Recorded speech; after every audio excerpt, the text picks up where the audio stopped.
Okay, Mayor, we are ready to start. Thank you. Okay, good evening. Thank you for your patience and welcome to regular City of Bellevue Council meeting. Give you a call beforehand, make sure we get all the keys worked out. Okay, good. Thank you.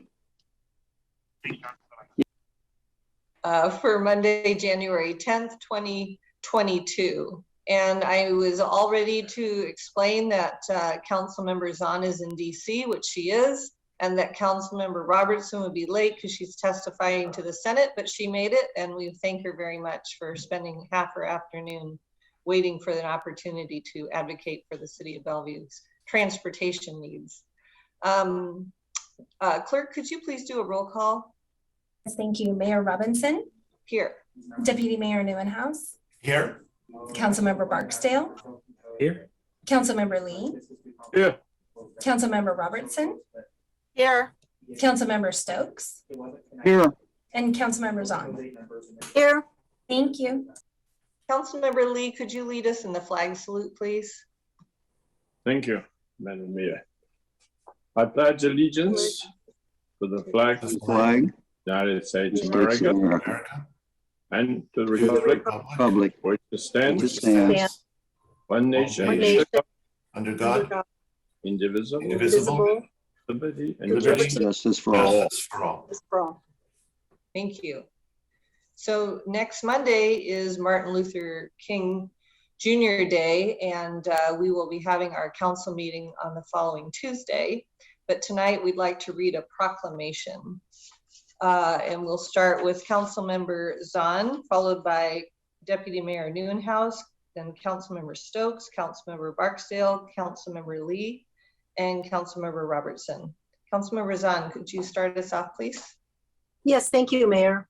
Whereas Dr. Martin Luther King Jr. devoted his life to serving others, reminding us that human progress is neither automatic nor inevitable. Every step towards the goal of justice requires sacrifice, suffering, and struggle. The tireless exertions and passionate concern of dedicated individuals. And whereas the global pandemic, along with other recent social and racial injustices, have strengthened our understanding that many inequities existing during Dr. King's lifetime still persist today.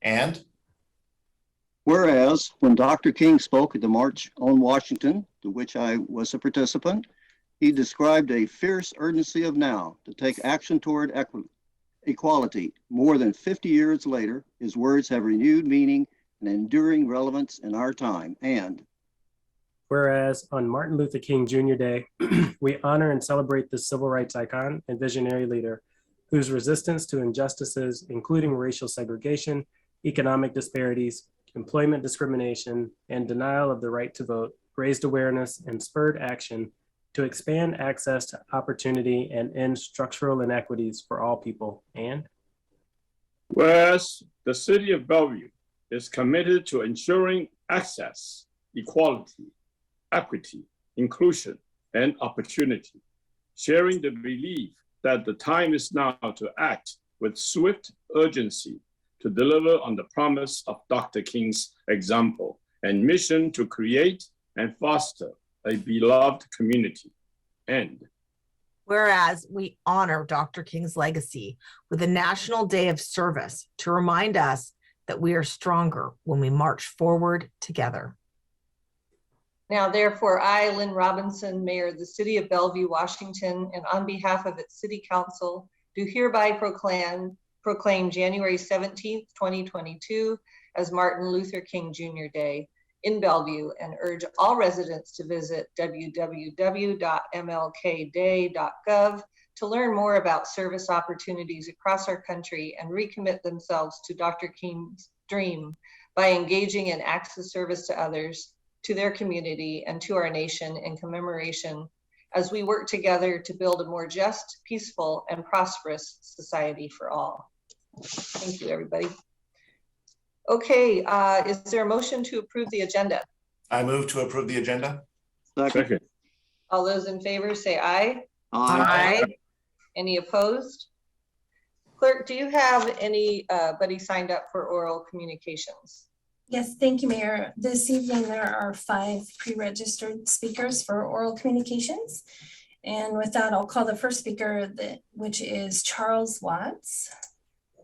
And Mr. Watts, can you hear me?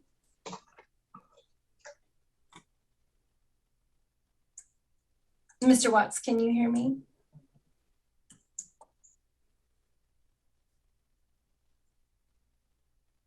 There should be an unmute prompt on your screen, Mr. Watts.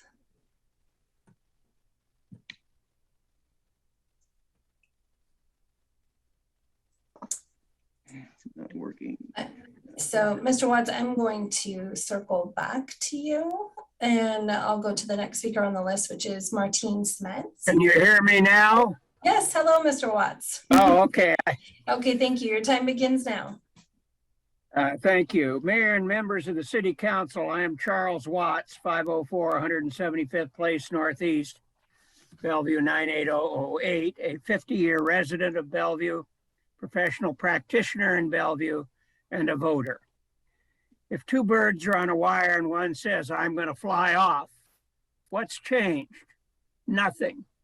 Until action is taken and a bird flies off, there is no change resulting from just saying that change is going to occur. I'm here to urge the City Council and the City of Bellevue totally to make things change through the expenditure of effort, people, and money in regard to greenhouse gas, climate change issues. During the budget process last year, it was strongly stated that there would be money found in the early part of 2022 to additionally fund the ESI efforts of the city. You'll hear from others, I think, tonight that the City of Bellevue, while well-meaning, has not yet flown off the wire and made serious efforts in regard to climate change. Action is difficult and risky. Cities are the incubators of positive change. Bellevue citizens want to lead, not follow, and especially in regard to the greenhouse gas climate change issue, which is threatening the lives and livelihood and welfare and enjoyment of life of our children and our descendants after that. We have the power to take action. They will not. It'll be too late. There is nothing more important to me and to the citizens of Bellevue, I suggest, and to you, in providing a safe and healthy environment to our descendants. You must be committed to strong action now and fight this existential crisis. Sustainability is a universal issue. Find the money now and use it before it is too late. It needs a strong dedication of people and money. Act now, act now, please.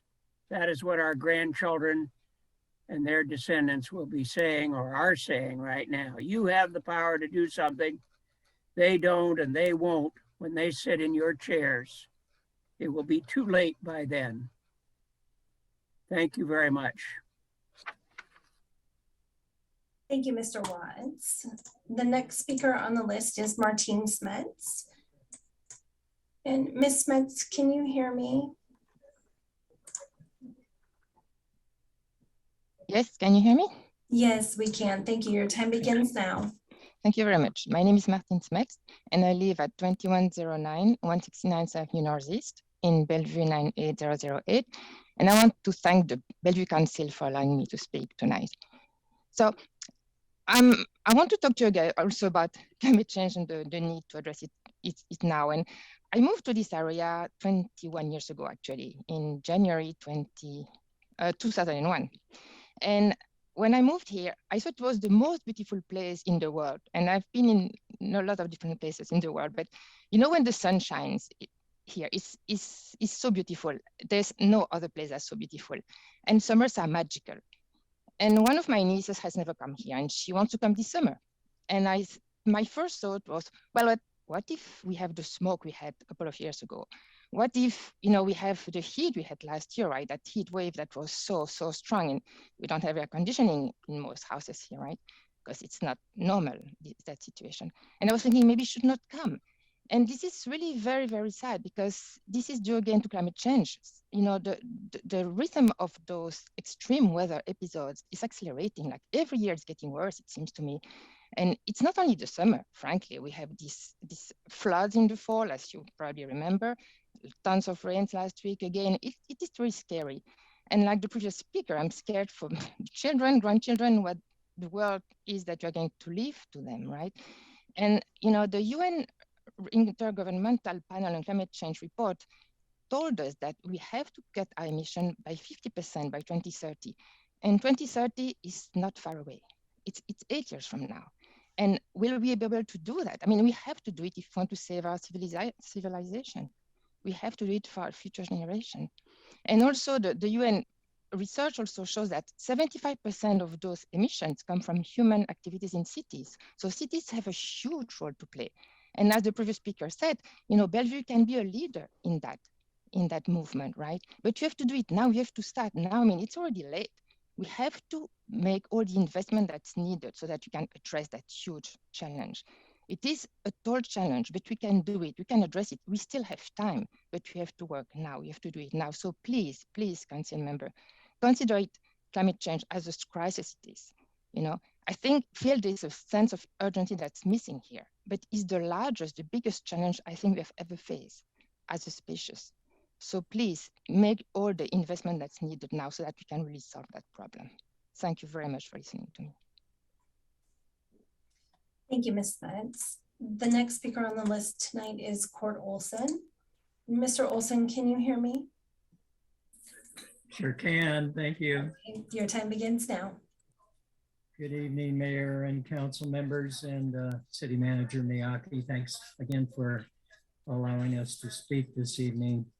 I won't be as long as the others, but I just want to comment that back before you passed the updated budget for 2022 in early December, we sent you a letter asking you to find money for additional staffing and resources for the environmental stewardship plan, which isn't going to advance fast enough unless we add more resources. So we really appreciate the good supportive comments that we heard back then in early December, and the 80 people that signed on to that letter urging you to do that.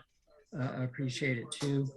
And we really look forward to you have the city staff honor the request that was voiced by the mayor back then to see where you could find the money to boost that environmental stewardship budget.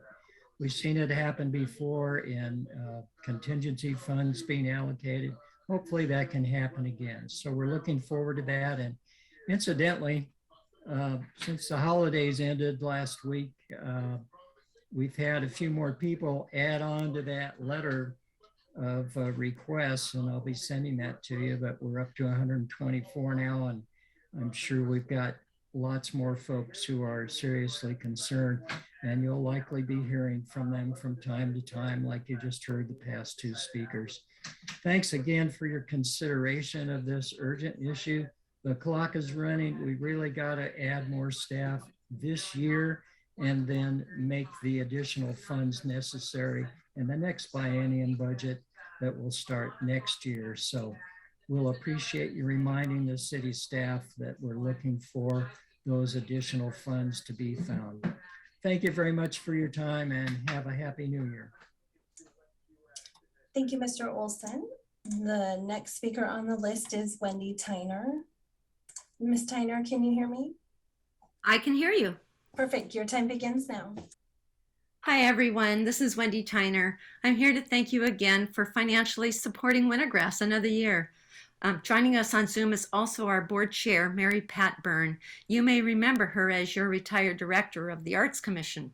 She remains close to the arts in Bellevue and is supportive of Wintergrass.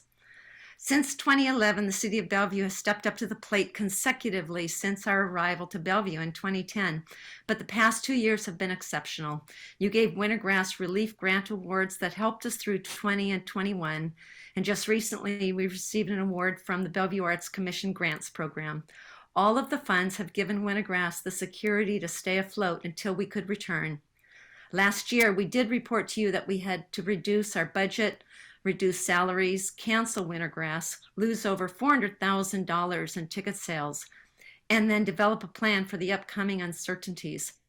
With your help, we created a virtual bluegrass program that kept bluegrass music fresh for our members, along with music education for our students. The impact of your recent donation has on Wintergrass is paramount. The donation will help us keep ticket prices affordable, offer full scholarships to students of any age to participate in our 5 youth programs, be accessible to all Bellevue residents, attract people from across the nation and the world, and offer live performances on 4 stages, all within our very own Hyatt Regency Hotel. Wintergrass begins in 45 days. Visitors will attend Wintergrass February 24 through 27.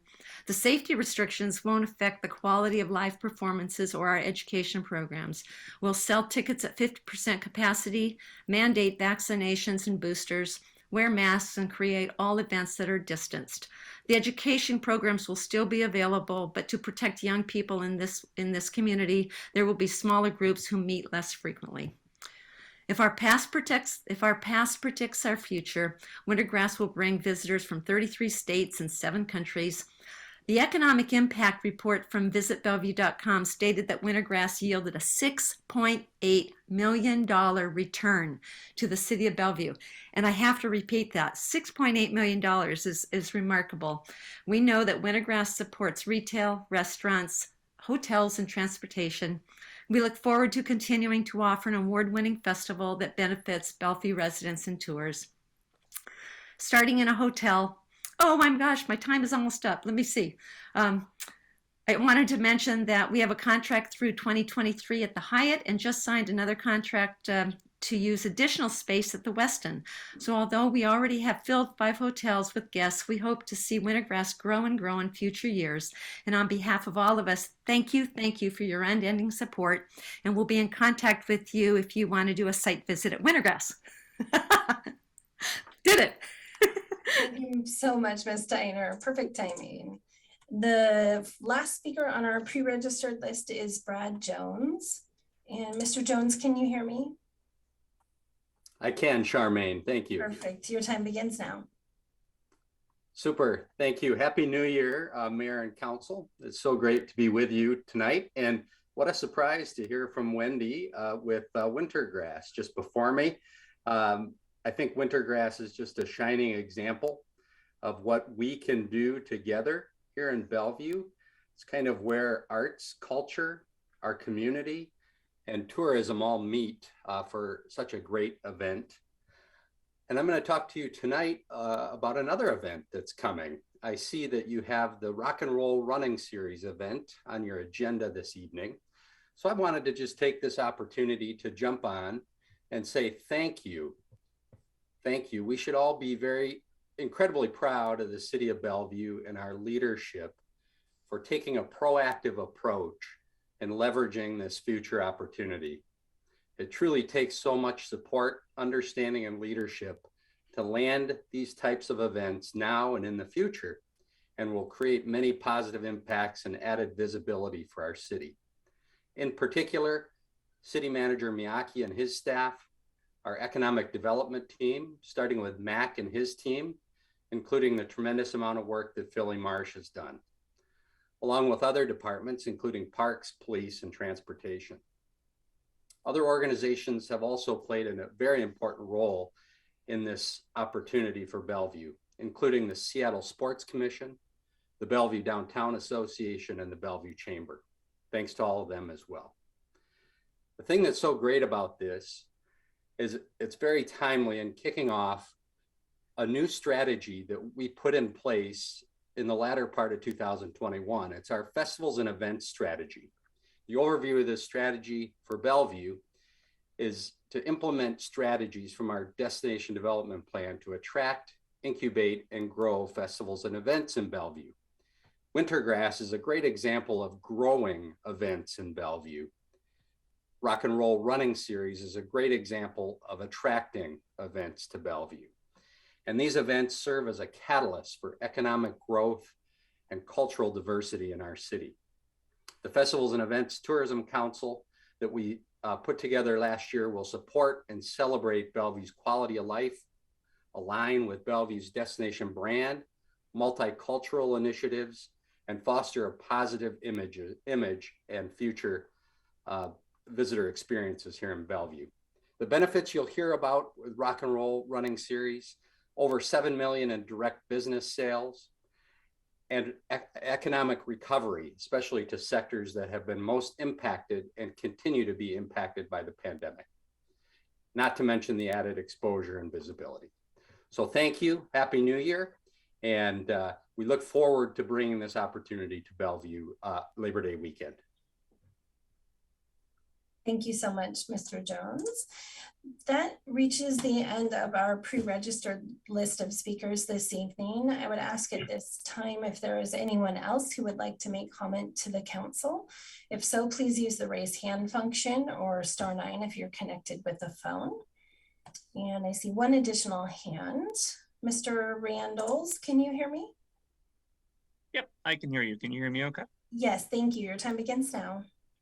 Awesome. Good evening, council members and mayor. Thank you for giving me the time to speak this evening. I originally wasn't actually planned on speaking this evening, so my comments may seem a little bit more rambly than normal, but I did want to thank the staff for all their work in during the winter response. The winter snow event, there were a lot of services that were impacted, and so wanted to thank them for having the report this evening. And I wanted to thank the mayor personally for asking for updates last meeting on how the homeless community was reached out to during this time. And in particular, I thought the updates were pretty detailed. And again, I really appreciate staff and all of their work and the really comprehensive report that they delivered this evening. I did want to kind of single out work. I know Stephanie Martinez does a lot of great work in the sphere of homelessness outreach, and I've gotten to know her through Bellevue Essential Talks, and then also I met her in the summer. I work with some organizations that were procuring supplies for smoke relief, so like N95 masks and ventilators during that time. And I was able to coordinate with her on distribution of some of those supplies to our unhoused community. And so I know she's doing really amazing work. And I was hoping / wondering if staff would be able to provide an update in addition to kind of what's discussed in this report. If she was able to kind of leverage partnerships that she's already established with some of our unhoused residents and able to do direct outreach that way. Again, I think she does amazing work. And just wondering if that was able to continue during the winter snow event. And yeah, that's actually all of it. Thank you all for your time. And again, thanks to staff for their great work. Thank you, Mr. Randalls. If there are any other additional speakers who would like to make comment to the council, again, please use the raise hand function. And Mayor, I do not see any additional hands. That would close oral communications. Okay, so we're going to go ahead and move on to the report of our city manager, Mr. Miyake. So good evening, Mayor Robinson and council members. I have 2 items I'd like to report on tonight. The first one is some great news that was referenced in oral communications about the Bellevue hosting the 2022 Washington State Rock and Roll Marathon. And joining this evening are Matt Cummins, Community Development Director, and Philly Marsh, Economic Development Manager, to provide the council with a brief report on the background as well as the benefits of hosting the race in Bellevue. Matt? Yeah, thank you, City Manager Miyake and Mayor and members of the council. It's great to be with you here this evening. And Mr. Jones popped on there and might have stolen a little bit of thunder, but it's a really, really good news story to talk about. And we thought it might be worthwhile, particularly for the public, to understand a number of things about how this all comes together, and also to speak a little bit with the City Council about the implementation of a number of your policy documents that led to the ability to put this together. And though the word may be overused, nimbleness absolutely happened in this particular situation. So you heard Mr. Jones mention that. I will just mention that from the time that the Ironman folks, that's the parent company for Rock and Roll Marathons, approached Visit Bellevue and the city, to the time that we were able to put our departments together and talk about all the potential things that we wanted to work on, was extremely quick turnaround. And I just personally want to offer thanks to all the departments that came together, and the leadership team particularly, that helped allow this whole thing to come together. So if Billy, go ahead and put up the next slide. I think everybody is now aware that we'll be hosting a half marathon over Labor Day weekend. What I wanted to do was speak a little bit to the policy documents and maybe tie this together a little bit for the City Council. So you may recall in our economic development plan, we talked very deliberately and spoke with a number of our stakeholders and partners in the business community about placing a bigger emphasis on visitor and convention bureau business, as well as the role of retail and placemaking in the community's economic ecosystem, compared to the previous economic development plan that had really been very focused on primary employment growth and job growth, really seeing Bellevue as mostly just employment.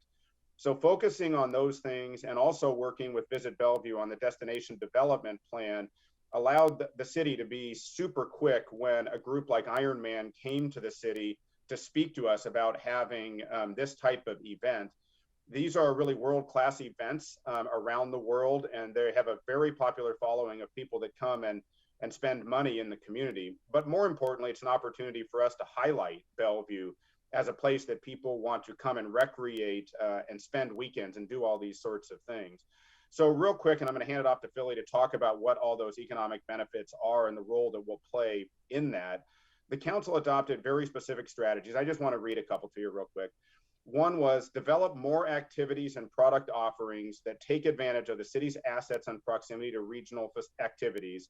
And then secondly, facilitate development of expanded visitor relating facilities to increase the number of conventions, performances, and special events that the city can host. So if you think about when we talk in the abstract about those types of things in policy, this is really what the city is meaning. And the ability to host those kinds of events are going to help us in our further economic development efforts. So I'm going to go ahead and hand it off to Philly to walk through all the particulars here. And as Mr. Jones said, it's likely to add millions to the local economy just over that weekend. Thank you, Mac. So we all know it's been reported out that the COVID pandemic decimated the tourism industry. There was a low of under 10% hotel occupancy back in April 2020. And although we have seen steady recovery, Bellevue's hotel occupancy still tracks behind the national average. And this event will help with the tourism recovery by welcoming global tourists with spending power to support our local hotels, restaurants, and retail. One beneficial thing about running events is they start early in the morning. So there's a high heads and beds rate, even for those who are traveling within the region. Runners from around the world need a place to sleep. They also need coffee to fuel them. And then after the race, they need to replenish with food from our restaurants. And also survey says of these runners, they do love to shop. So that's just an added benefit there. Tourism and economic impact projections are a room demand of close to 4,000 room nights, and business sales approaching at $5 million. Additionally, this event and this brand has a social following of over 6.7 million, and that brings incredible branding power and awareness to Bellevue as an active lifestyle tourism destination. And as much as this provides the much needed tourism benefit, there are also many community benefits that come along with it. Not only are we promoting Bellevue as an active lifestyle destination, but this race weekend helps our community live it as well. This event will soon start working with our local running stores and running clubs to host weekly training events. The event weekend also provides opportunities for the whole family. There's a Kids Rock event and a 5K that will take place on Saturday, followed by the half marathon on Sunday. We're very excited to involve our neighborhood and community groups along the race route with opportunities to receive grants directly from the Ironman Foundation for their activations and participation. And then additionally, there are many opportunities to showcase and strengthen our creative economy by featuring Bellevue's art and performance organizations along the race route. One of the pictures featured is actually a picture from Wintergrass of their one of their children's events. So our goal is really to make this event a true reflection of Bellevue's welcoming, multicultural, and vibrant community. So those that come for the run will return again and again to experience all we have to offer. In terms of next steps, global promotion of the Rock and Roll Washington in Bellevue have already started promotion out to the 6.7 million followers. Their select members of the Special Events Committee are traveling to the Arizona Rock and Roll Marathon to see operational best practices firsthand and bring those lessons learned back to Bellevue. Ironman will work with the Special Events Committee to develop all those needed operational plans and secure the permits. And then we're excited to soon invite community and neighborhood groups to participate along the race route and highlight our welcoming and vibrant community. We do have a page set up that anyone can subscribe to stay up to date on information as it's released. And then lastly, we invite everyone to lace up those running shoes and hit Bellevue's amazing park system and trail system to start training for the run in September. Early bird pricing is already up and you can register. So it's time to start implementing those New Year resolutions. Thank you. Well, I'm looking forward to supporting my fellow council members in this race. Mr. Miyake, did you have another topic, right? Yes, thank you, Mayor and council members. There's one last item I'd like to report on, and that's the city's response to the snowstorm that occurred over the holiday season. As I mentioned last week, Bellevue saw its first winter storm hit on Christmas and continued through the New Year's weekend. Our One City team did an outstanding job of addressing snow removal on our roads and at city facilities, and in working with our partner organizations to support the unhoused community of Bellevue during this storm. Joining this evening are Chris Long, our Transportation Department Assistant Director. He will report out on our snow removal actions. And then joining him is Bianca Siegel, our Assistant Director of Policy and Programs out of the City Manager's Office, to report out on the city's response to support the unhoused. With that, I'll go ahead and turn it over to you, Chris. Thank you, City Manager Miyake and Mayor Robinson, Deputy Mayor Newhouse, and Council for having us here today to talk about the exceptional work that was done by our crews and our staff to support this storm. So we're going to cover three topics today: a little bit background on the preparedness and what we do to get ready for these storms, the timeline of the storm, and then the response that we got from the community, and a thank you to the staff that helped support this effort. So first, regarding preparedness, when I was here in November presenting on how we get prepared each year, you saw this slide. It's very familiar, showing our crews getting all our equipment checked and rechecked to make sure we're ready for the storm. And this includes over 150 staff that go through an online training as well. We also restock all our 4 supply locations in the city with all of our treatment materials, and make sure that everything is ready by November 1st, which we were again this year. To talk about our coordination with our partner organizations related to the unhoused residents at Bellevue, Bianca will take that item. Hi, good evening. The support for our unhoused residents in Bellevue requires ongoing and active collaboration among city departments and service providers, other East Side cities, and regional agencies. Preparation for the additional challenges presented by adverse weather events for our unhoused community members began last fall in earnest. We developed communication protocols, checked with shelters to anticipate their needs, provided donations of warm clothing, and updated information about shelters and city warming centers for the communications team to disseminate during weather events. So jumping into the storm, no two storms are alike, and this one had many unique factors to it. The first being that it hit right in the middle of the holidays. We first heard that the snow may be coming on December 20th, which put our team in gear to figure out how we were going to staff a storm through the holidays. By the 23rd, we had the fleet prepared and a staffing plan in place. First crews hit the road New Year's Eve to do some pre-treating before some of the hills started to see snow. But the main event started on Christmas Day at 11 p.m. When we started our first 12-hour shift and began our emergency operations for the storm, which includes opening our event dispatch center.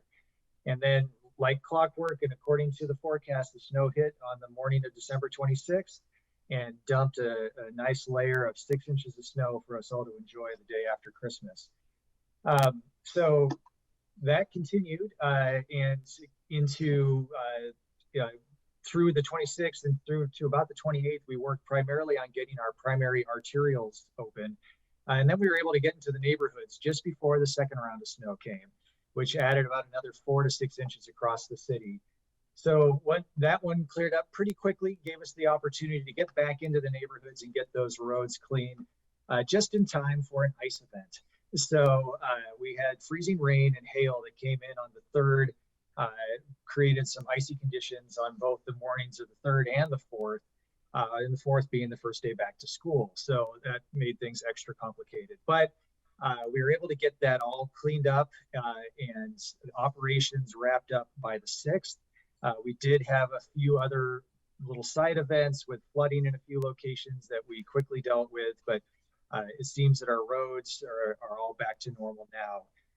The length of the storm did provide an opportunity to further test our automated vehicle locating system, which was one of the byproducts of the Livable City Year project we did with UW students. The length of the storm also tested the garbage and recycling compacting skills of residents in Bellevue. Many of us still have not had our garbage picked up, and most did not have any garbage pickup the week of the snow. And then the second week, when the ice events happened, it delayed garbage again but the majority did get picked up later in that week. And those that were delayed for a second week had the opportunity to take their garbage or recycling to Bannerwood Park or the North Bellevue Community Center. So next slide, Bianca's going to talk a little further about the support of the unhoused residents. Thanks, Chris. So both in advance of and during the storm, staff from the city manager's office, Parks and Community Services, and Bellevue Fire Cares worked together really closely to respond to evolving needs. We participated in daily meetings with the King County Regional Homelessness Authority, Eastside Cities, and shelter providers. That group facilitated information sharing and resources to support each other during that period of increased need. One way that the city responded to those needs was to use our social media tools to request additional donations of warm clothing for our shelters, and the community responded generously to that request. During the day when our community centers were open, they offered a great place for folks to get warm, which is an important service that we can provide. The Regional Homelessness Authority maintained daily counts of folks in our communities who were served by shelters. As a whole, shelters on the east side on average collectively hosted around 250 individuals each night between December 23rd and January 1st. Both Congregations for the Homeless and the Sophia Way, Sophia's Place temporarily provided additional beds to accommodate increased need during that time. And thanks to that temporarily expanded capacity, as well as access to hotel vouchers, no one was turned away from shelter during the storm. I do particularly want to, in addition to staff, want to acknowledge the hard work of staff in our shelters who really did pretty heroic work in providing warmth and food in the face of these increased needs and with additional complexities posed by COVID and limited staffing. So preparedness work among staff and our partners will be ongoing so that we can continue to improve our responsiveness for any future weather events. So we did a lot of communicating to the public throughout the storm, through our social media channels, and received a lot of great feedback.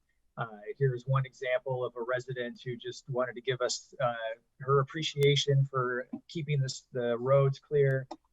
Another great example was I was actually out with this plow driver up in Somerset. I took this video that we posted on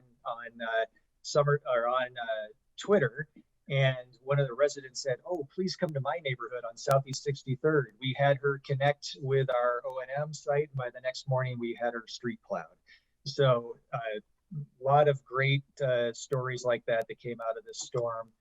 But I need to wrap up with just thanking all the great staff that participated.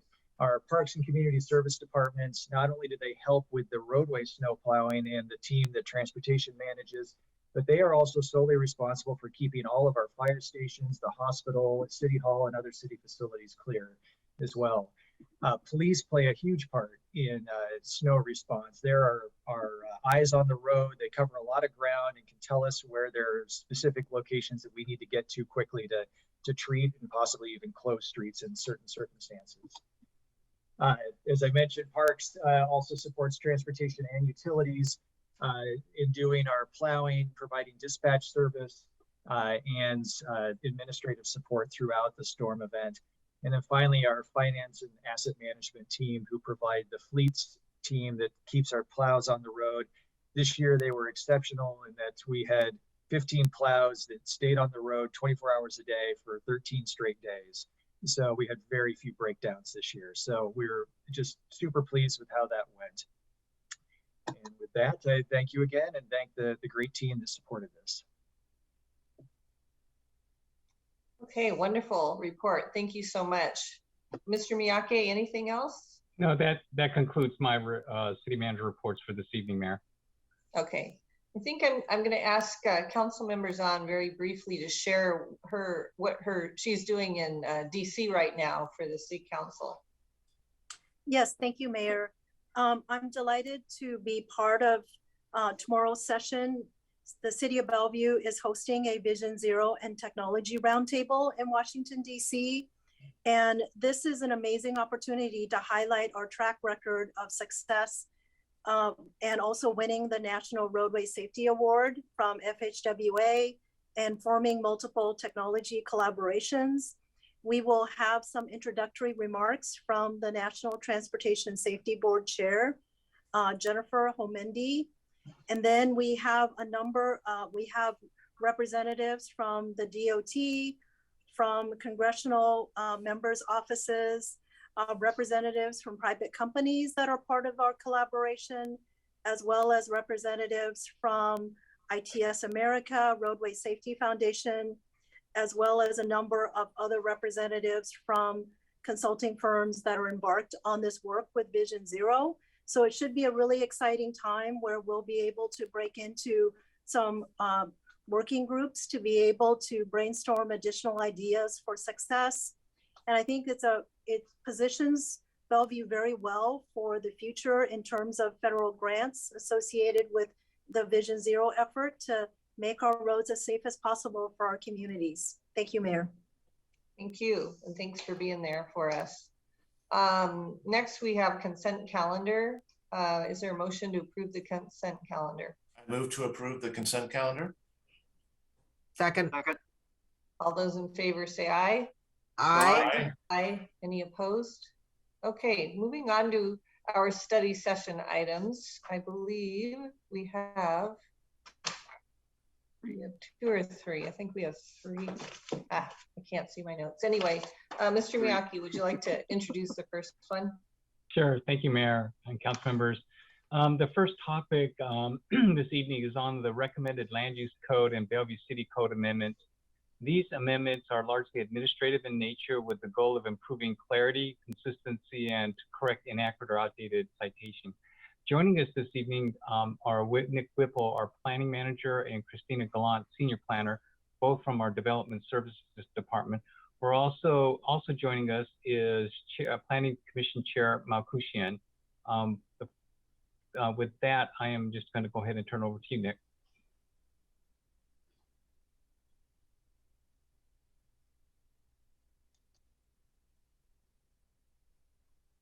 Great. Thank you. Sorry, I had some unmuting issues. Good evening, Mayor Robinson, Deputy Mayor Neuenhouse, and members of the council. Tonight, as Mr. Miyake explained, we're going to present a set of routine code cleanups to the land use code, which have been recommended by the Planning Commission, and we'll also present on a number of Bellevue City Code Amendments, or BCCAs, which do not require Planning Commission review. So we will be asking the council for direction this evening to prepare the ordinances for final action at a future meeting. And given the administrative and routine nature of these code amendments, we do plan to bring back the 4 ordinances for adoption on the consent calendar. So just to cover our agenda, so we'll begin by providing a brief background of what a cleanup land use code amendment and Bellevue City Code Amendment is. We'll also discuss the recommended LUCA, which includes a presentation by the Planning Commission Chair Malakushian. And then we'll then cover the Bellevue City Code Amendments and then end the presentation with a description about next steps for this LUCA and the BCCA. So just for some background, the Development Services Department undertakes a routine code cleanup about every other year. It's been about 4 years since the last code cleanup, but we do plan to establish a more regular every other year schedule moving forward. The amendments are throughout Title 20, the Land Use Code, as well as 4 other Bellevue City Code chapters. The amendments are intended to improve clarity, internal consistency, and correct outdated references and citations that typically occur when other code amendments happen in the city. The amendments are minor in nature and are limited to items that are not substantive, do not address policy issues, or warrant independent code amendments. So with that, I will now turn the presentation over to Christina Gallant to discuss the recommended LUCA and BCCAs. Christina? Thanks, Nick. So we'll start with just a really light touch on the recommended LUCA. We have generally 2 categories of amendments included. The first category are amendments for references and numbering. And the types of pieces that we've included within that category include cases where we have an internal reference to another section of the land use code that's incorrect or pointing to an incorrect year code or comprehensive plan. In all of those cases, it's very clear within the context of the code that it is an error and what the correct reference should be. We also have a couple outdated definitions that we recommend removing. An outdated reference to the Sammamish Community Council. The second category of amendments are for internal consistency and clarity. And these include cases such as an example of a graphic within our code that clearly conflicts with the code language. As the code language governs, we've updated that graphic to match the code language. We also have some cases where there may be a conflict or something that is unclear within the code, which can be clearly amended based on the context and doesn't require any additional analysis or outreach to fix. But with that, I will pass to our chair, Malakushian, to present the Planning Commission's recommendation. Thank you so much. You guys can hear me, am I right? Perfect. Happy New Year to everyone. Great to be back and present another effort that we achieved last year to you all. The Planning Commission reviewed this LUCA in a study session on October 27th, and then we had a public hearing on December 8th before making this recommendation. We did not receive any comments from community members or any other interested parties. The Planning Commission agreed with the staff that the proposed amendments are necessary and appropriate for a cleanup LUCA. Basically, as it has been mentioned, these amendments are administrative in nature, and there is no need for more substantive review. However, I would be remiss if I do not acknowledge the great effort that the city staff has been doing in this tedious effort to go line by line and try to find all of this correctness. The Planning Commission found that the LUCA meets the decision criteria of Land Use Code 20.30J.135 and is consistent with the comprehensive plan, enhance the public safety and welfare, and is not contrary to the best interests of the citizen and property owners of the city of Bellevue. We recommended by a unanimous vote that the City Council adopt the cleanup LUCA without modification.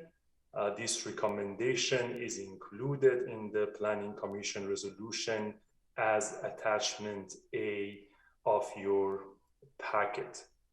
I now give it back to our amazing city staff to continue the presentation. Thanks, Chair Malakuchian. I'll now pivot to the proposed city code amendments. As mentioned, these we're presenting to the council tonight for the very first time. We do have the same categories of amendments as with the LUCA, references and numbering, internal consistency and clarity, though a fewer number of amendments, which I'll now walk through briefly. Next slide. So the first category, references and numbering. We have two instances where the city code has an internal reference to another point in the city code that's incorrect, which we'll be fixing. One instance where there is an incorrect reference to the RCW. Next slide. And then for internal consistency and clarity, both of these are in our clearing and grading code. The first one is a conformance amendment in order to clarify that clearing and grading permits are required within 50 feet of the shoreline. This is some clarification to maintain our existing practice. The second adds a missing word within a phrase that is clear within the context, what it should be. Next slide. Those are all the city code amendments. Again, more greater number with the LUCA.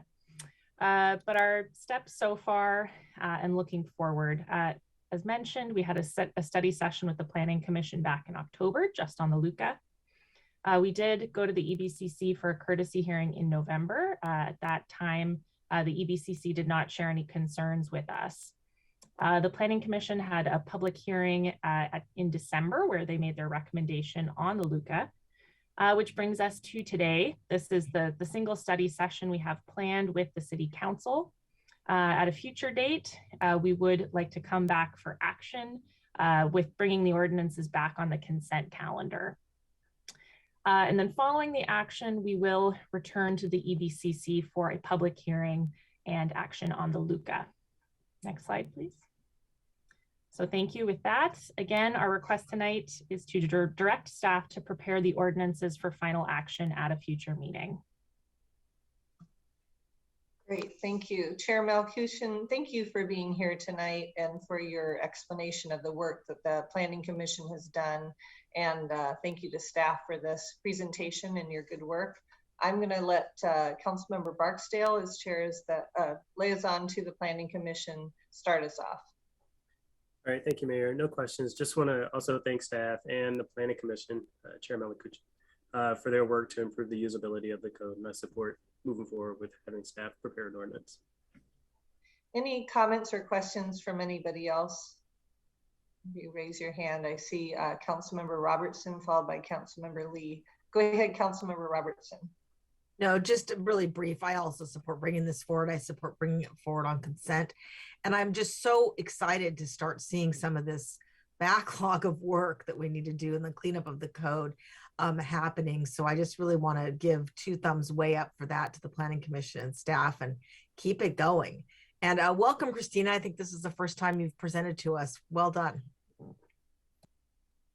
Councilmember Lee? Yeah, I think it's important to compliment the staff and the commission. I was curious if the commission actually went through each of these items. However, I think since it was mentioned by the staff. It's not significant real land use change. It's just, clarifying, making sure things are consistent. So I don't think it would have any substantive change of anything. So I'm very comfortable with it. And I want to, like Councilmember Robertson, thank the staff to do it. And I heard that 4 years, they did that 4 years ago. So, they plan to do it more frequently. Okay, that's fine. Well, I do have a question, however, that's why I raised my hand. How did, even though there were some changes, like 50 feet on the shoreline change, 50 feet rather than something else. So when it was reflecting 50 feet or something else, how did it affect the actual land use at that time? If there's a inconsistent specification. So now when we change it, how does it affect the future with the change? Is it going to have two different land use applications prior to this change or then after this change? How do we handle that? How did the staff handle it? So, Councilmember Lee, I believe, are you referring to the clearing and grading change? And yeah, okay. That's just one example. I don't know whether other changes. That sounded to me like a substantive. Sure. You're talking about somebody who's doing something based on what you specify, 50 feet. Now you're changing it and to whatever the distance might be. So that would have impact. So for that particular example with the clearing and grading code change, so as this council is aware, the Shoreline Master Program update occurred in 2018. Before that update, the shoreline area was considered a critical area, and it was all regulated under the one chapter, the critical areas chapter. And clearing and grading permits were calling out a need for a permit when there is grading activity within a critical area. And so we would consider this amendment a conformance amendment that now identifies that a clearing and grading permit is required within the shoreline vegetation area, which is the term that's used in the shoreline code to be consistent with our practice that we do require a grading permit if there is grading within that shoreline vegetation area. And so the change is really just to point to the right term now, since the pointing to the critical areas ordinance is no longer going to cover the grading activity within the shoreline. So this was just to conform that section to include the area that was previously required to need a grading permit. Well, I'm not sure if I understand everything you said, but I hope you get my point though. If somebody who did something, who made an application, they had to do something. Okay, now, that's based on whatever the code, the language you said. Okay, to me, I don't know what it is, but if it's a distance, they have to meet that requirement. They did. Okay, now you're going to change that for the future, and whether that requirement has changed or not. Sounds like the requirement hasn't changed, or if it has, has not affected anybody. But if it did, somebody tried to do something before, somebody can do the same thing in the future, and then the actual requirement has changed. That would have made a difference. That's what I'm asking. Has that ever happened? Or maybe nobody actually applied it. Well, with this amendment, there is no change in our administration of our grading permit requirement, and it doesn't change the distance either. And it doesn't change the allowance of whether someone could in fact grade within that shoreline area. It's just memorializing in the code that a grading permit is required for that activity.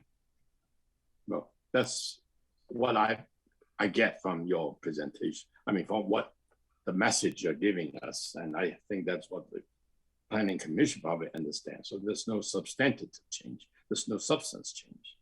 But when I read that difference, I thought that might be, and you explained it, and I take your word for it. Otherwise, somebody will be complaining. Say, hey, you made me do something that's different than what I, now and in the future. But I'm good. But I just want to raise that question. making sure it doesn't actually substantively affect the application of the usage of the land use code. Thank you. So Nick, it sounds like there was maybe some confusion as to what was allowed and not allowed before this change. And I'm wondering if somebody improperly did some work close to the shoreline and now the code clarifies that you can't do that without a permit. Is that going to affect them retroactively for work that's already been done? No, this code amendment would set the standard for when a permit is required. And so future work would require a permit if it met the threshold in the clear and grade code to require a permit. But this would not retroactively apply to grading activity that happened within that area. Okay, terrific. Any other comments or questions? Okay, well, there's a motion here, a recommended motion. Deputy Mayor, would you like to give us that, please? Certainly, Mayor, I move to direct the staff to prepare the Land Use Code Amendment Ordinance and Bellevue City Code Amendment Ordinances for final action at a future meeting on the consent calendar. Second. All those in favor say aye. Aye. Aye. Any opposed? Okay, great. Mr. Miyake, what's next? Okay, Mayor and council members, the second topic on your study session agenda is an informational presentation on measures our fire department has taken to increase the gender diversity to close the gender gap within the department. So joining us this evening are Fire Chief Jay Hagan, Camry Olson, the Fire Department Public Information Officer, as well as our firefighter, Emily Peterson. With that, I am going to go ahead and turn it over to Chief Hagan. Thank you, City Manager Miyake. Good evening, Mayor Robinson, Deputy Mayor Newenhouse, and members of council.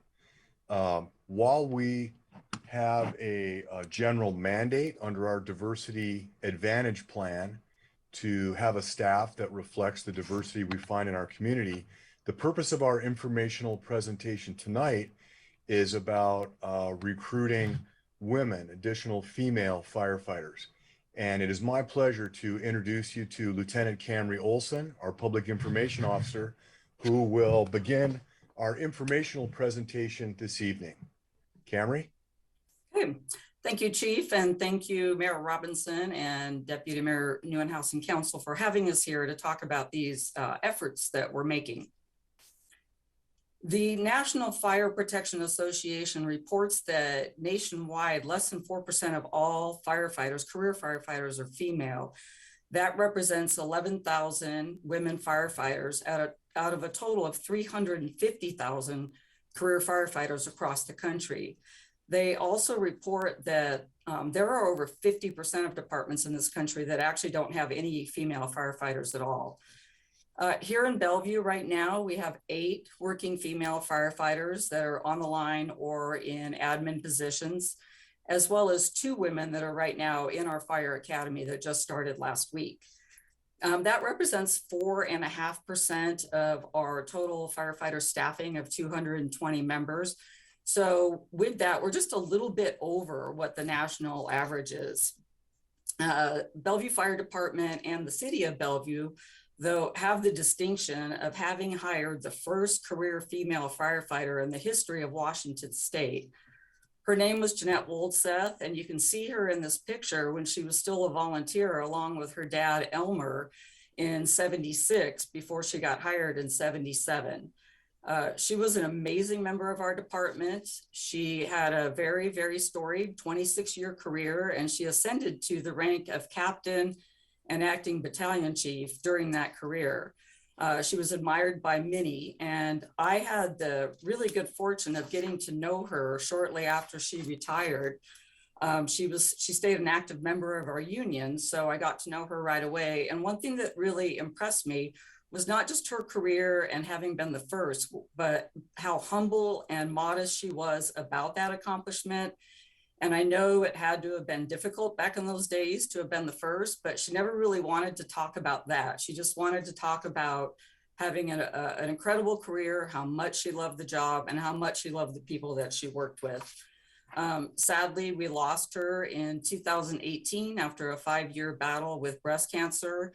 And she had started a team of mostly firefighters doing the bike ride that benefits, raises money at Fred Hutch, and the event is called Obliteride. And I have the honor of still being captain of that team, and we call it Jeanette's Cancer Crushing Crusaders, and we raise money every year in her honor.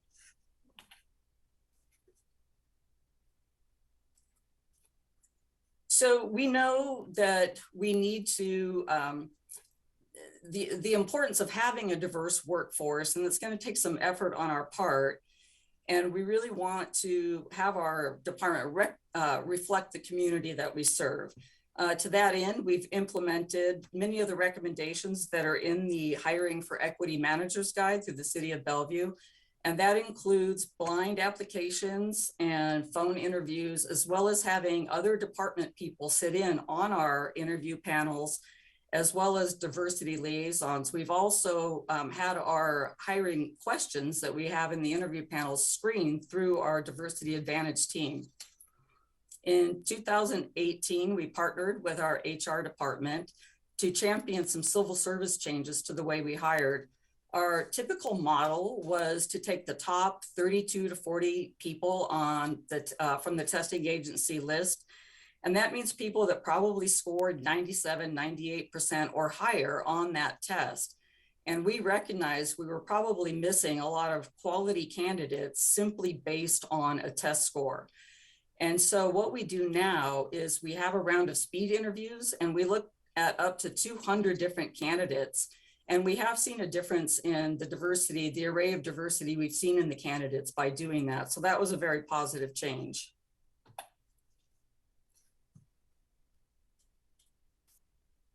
We're also involved in some regional and local recruitment efforts. So we recognize that we have to reach women at a young age to let them know that this is a career opportunity for them. We can't wait until they've chosen other career paths.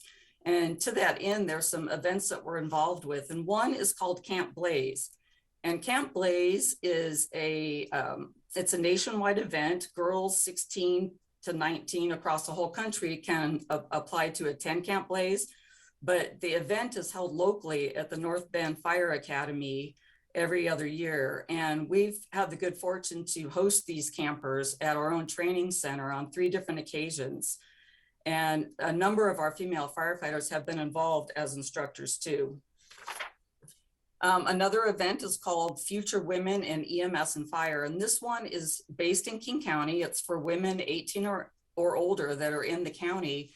And it is a 2-day workshop that women can attend, and they get to hear perspectives from a number of other female firefighters and what it's like. In times when it's not held virtually, they've had a chance to get some hands-on experience. Unfortunately, the last couple of years, it's had to be virtual because of this environment, but it's a very positive thing. And again, we've had several of our females that have participated in Future Women in EMS and Fire. Most recently, we've been really honored to host the King County Fire Chiefs Association first Diversity and Recruitment Workshop. And we had it right here at City Hall. And it was a great event. Participants had a chance to hear from some motivational speakers from diverse backgrounds on why they chose a career in fire service, as well as attending breakout sessions that would demystify the testing process because it is pretty complex.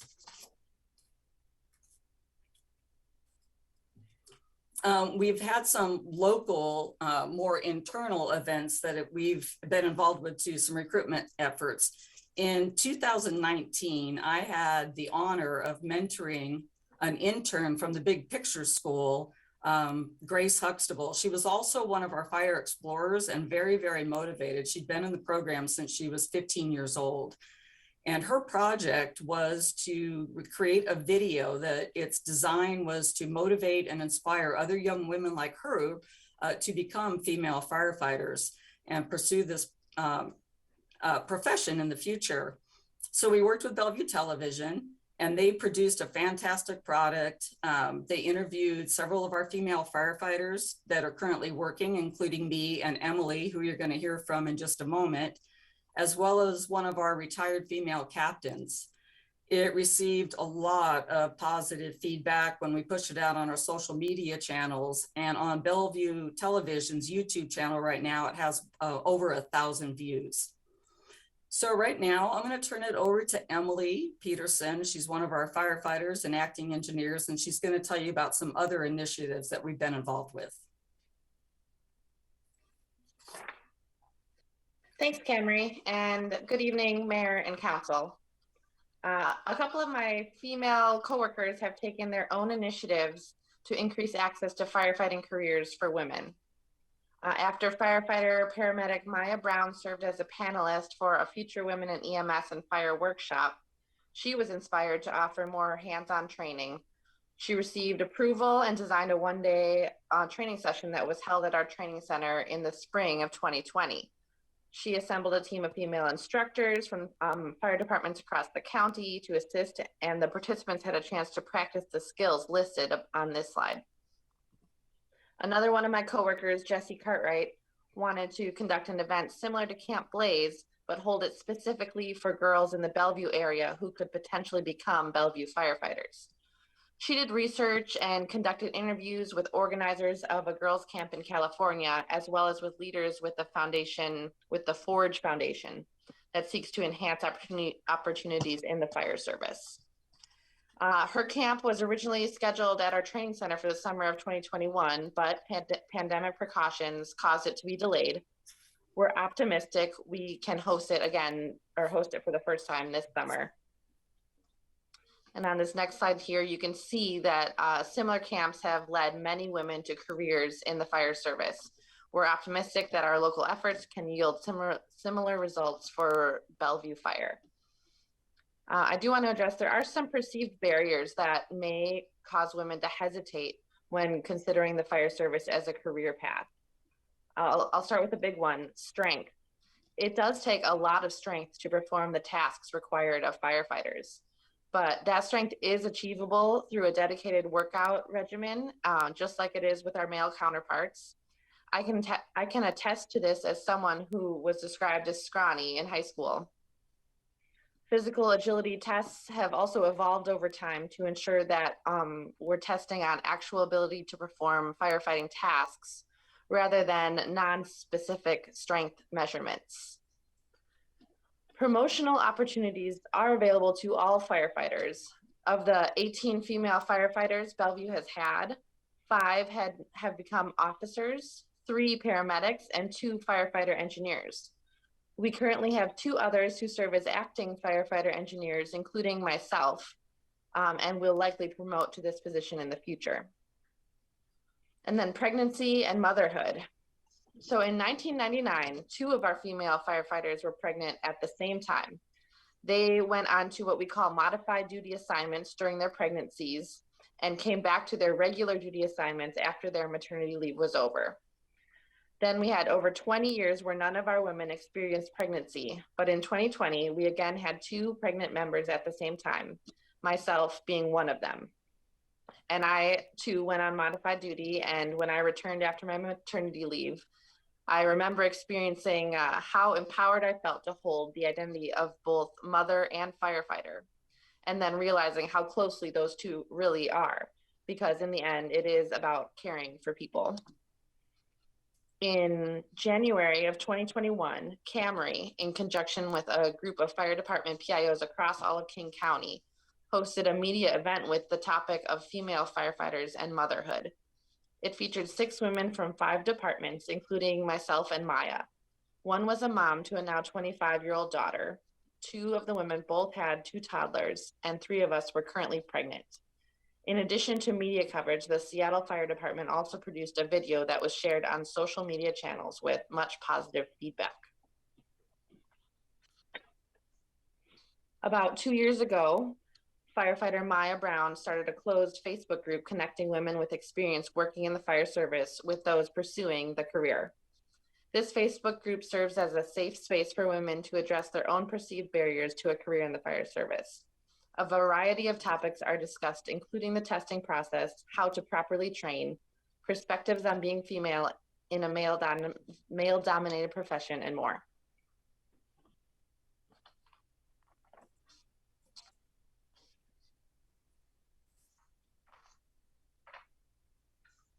let's see, I'm trying to, there's stop share.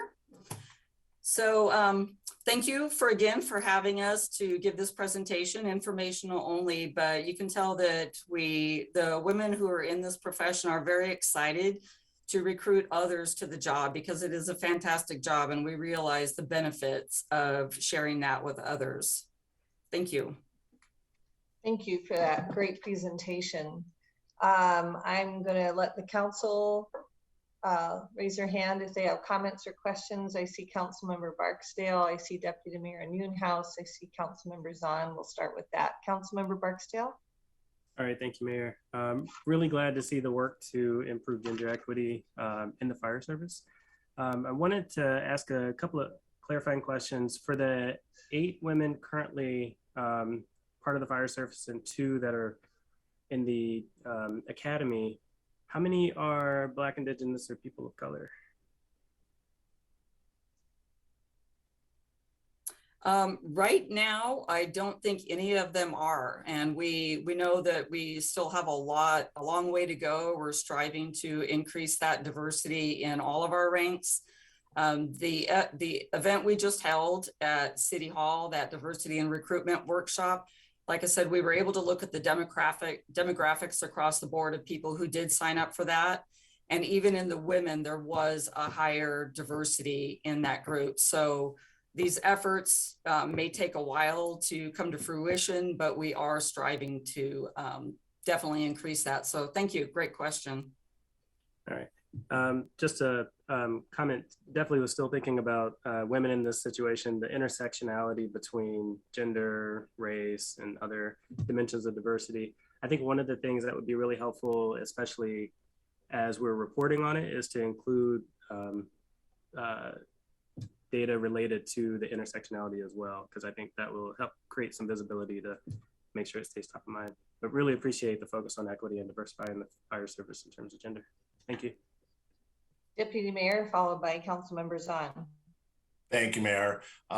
Great presentation. Just wanted to thank Lieutenant Olson and Emily for being such a great inspiration to women everywhere, and not only in our city, but hopefully in the whole state, that see all these great programs and media and even this presentation. And hopefully my hope is just like with my daughter, quite often, unless she can see it, she doesn't know that she can be it. So I think the more that you're in the public, the more that we're talking about this, showing that, if you do want to be a firefighter, you can. And I think it'd be great right now too, if anyone watching right now, if they had questions or had never thought about being a firefighter, but they want to look into it, what's the best next step for them, Lieutenant Olson? Should they contact you? Is there a place on the website that they can reach out and find out more information? Because want to amplify that as much as possible. So we do have a careers section on the website, and the first step is going through one of the testing agencies before they get to us. And so we are now going through the national testing agency. So they have to take that test, but what we're trying to institute is more of a mentoring program before people even get to that point. So great. Yes, they can contact me. I am trying to work with the training division to come up with a mentoring list. So when people reach out to us before they even take the test, we can sit down and talk. And I can say on a personal level, I have talked with a lot of women. A lot of our other firefighters in the department will say, hey, I have this friend, she's thinking about becoming a department. Wow. So I think all of the women who are currently serving, we see ourselves in that role of wanting to be mentors, and people feel free to reach out to us. So that is an important tool. Thank you. Fantastic. Thank you.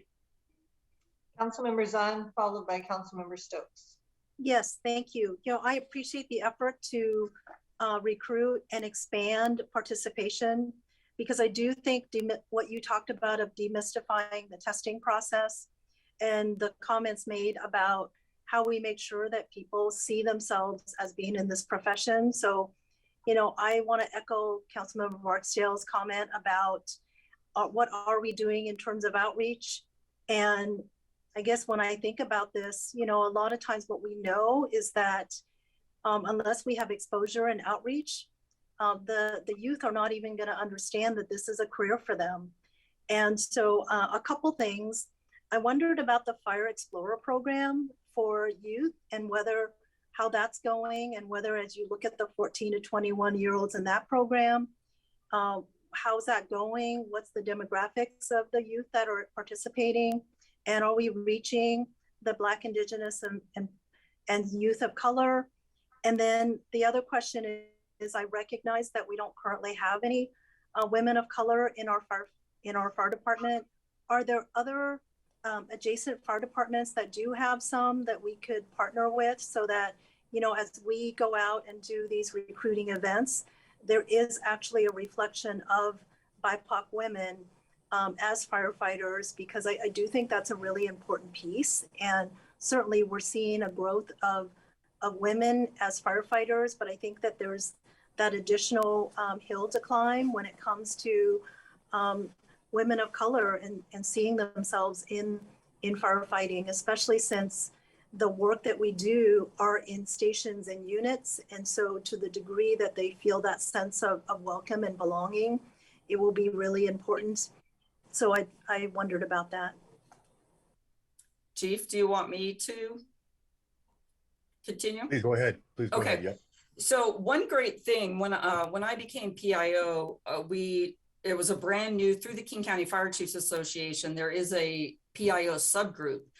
And to that end, we have been able to partner together, and there are other departments that do have women in color. So women of color. So in some of the events that we've had, those partnerships are really beneficial. When we had that pregnancy, women in pregnancy and firefighting, we did have some women from other departments. We had one from Eastside Fire and Rescue that's Hispanic. So we were able to represent that a little bit more. So I think that's a great benefit that we do have. But I think your suggestion is great, is to keep partnering with outside agencies to ensure that we have that represented. And then the one about the fire explorers, yeah, please. Yeah, the Fire Explorer program. So during the pandemic, we some of them graduated, like Grace and Julian, who I mentored during their internships. And then because of the pandemic, there was lowered participation in it. But more recently, we've tried to prompt it up again on the website. So we are starting to get more participation. But as far as what the reflection of diversity in that, I'm not heavily involved with the program, so we would have to get back to that and let you know what we're seeing right now, because we have had some new signups recently.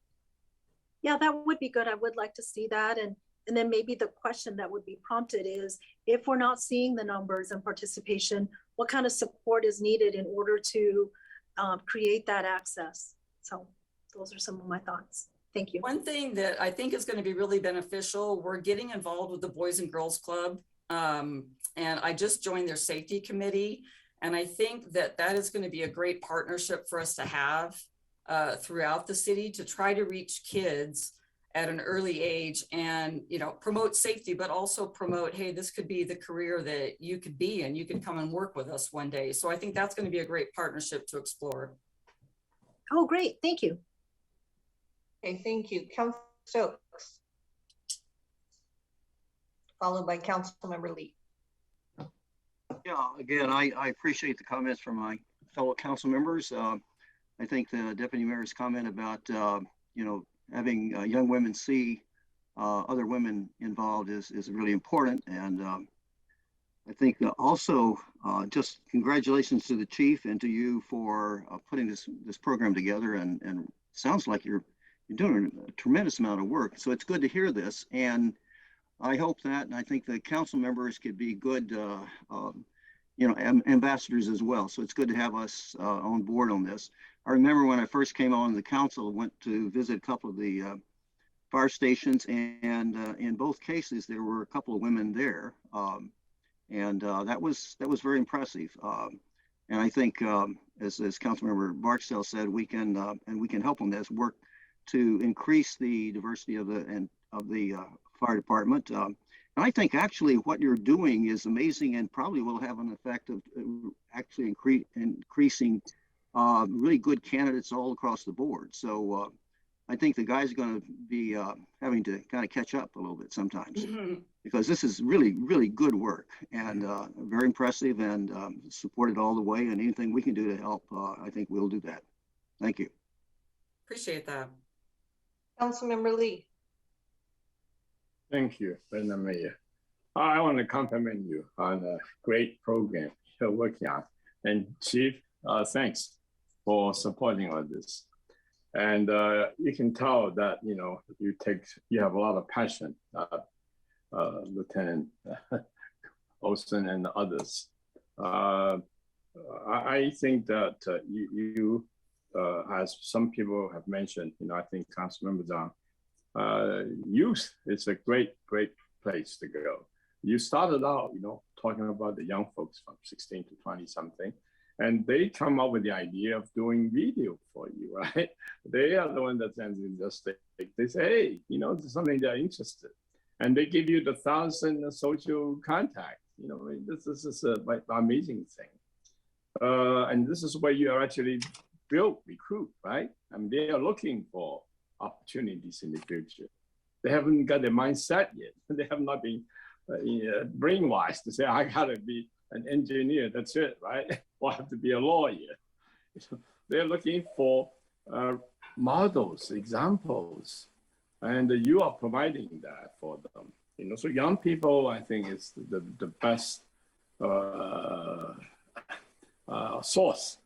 And you know, and you do that by what you're doing, building relationship, right? You build relationship. You get to know them. They're knowing you. Then you're building activities. Through activities, you improve on your relationship. They see what you do, and then they get involved with what you do. Then pretty soon they take ownership. And I think this is really the exciting part. So I think you already have something going. So you take advantage of it, use it. And I do it a lot, you know, with you know what I do on the side personally. Work with young people. Another thing, don't forget, young people can actually influence their parents, adults, grown-ups. Some older people say, gee, I'm looking for career change. I don't know what I'm going to do. I'm, you know, 35 years old, 30 years old. And they say, wow, this is a great thing. We can help in one way or another. There's something in public service, in firefighting, in, you know, and that's the kind of thing that can really permeate, can spread out and get people excited. So I think that you got something going there, and with what you have. And I also appreciate what, you know, Councilman Boxer mentioned. This is a good way to stimulate conversations, to get some data out there. You want to talk about what's needed for all diversities, right? So you have something to work on, and young people can do that as well. You know, what things they can do to talk about it, become a conversation. Then they are involved and they're excited about it. Some are not going to be excited, say, well, that's fine, bye-bye, right? You're not going to get everybody you talk to sign up. So I think this is a great program, and that's where we can help you if you want to, you know. And I think the whole city, when we go out reaching out to the community, this is a model, you know, you can help, and with your success, and you can prove to them, you know, what you can do as a great community service in firefighting. Thank you. Keep up the good work. Thank you, Councilmember Lee. No, sorry. I'm sorry. Councilmember Robertson, did you have anything you wanted to add before I do? Sure. I mean, sure. Everyone kind of said it all, but what a great presentation. And this is just another example of how Bellevue's always stretching to hit above our marks. And so really, really pleased to see this program, that the department's doing it, reaching out to young women and making sure they know this is an option, because I think a lot of young women don't see this as an option. And so as Jared said, if they can see it, they can be it. So love it. So thanks for coming and presenting. Yeah, and I'll just say, you know, when we did the little video about Bellevue during COVID for our annual report to the Bellevue Downtown Association, and we had a clip of a female firefighter driving the truck, and I wonder if that was Emily. I don't know if it was or not, but it was so inspiring to me to see that. Gave me courage. So it's really important, you know, that adults have role models too in these positions. Yep. So I appreciate the work that you're doing, and I'm looking forward to see it more global with all types of diversity. So thank you for all you're doing, and thank you for the presentation tonight. You're welcome. Thank you for having us. We really appreciate it. Okay, it is 7:37. I'm gonna have us take a break till 7:45, and we will finish up with our last study session item then.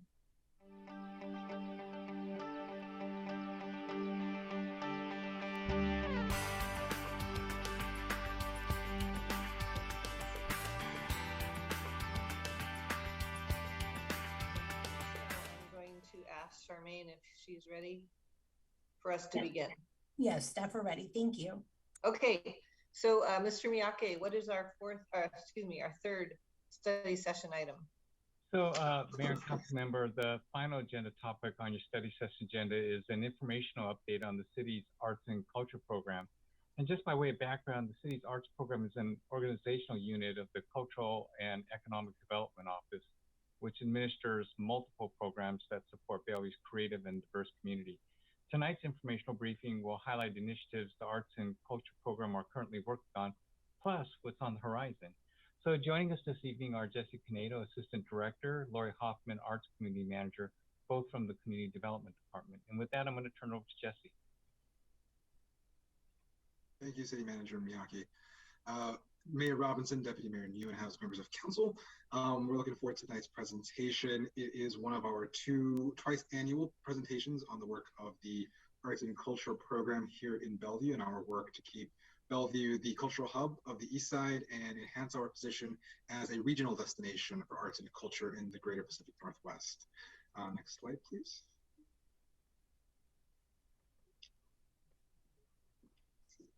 Hopefully that next slide will pop up. There we go. Tonight's presentation is for information only.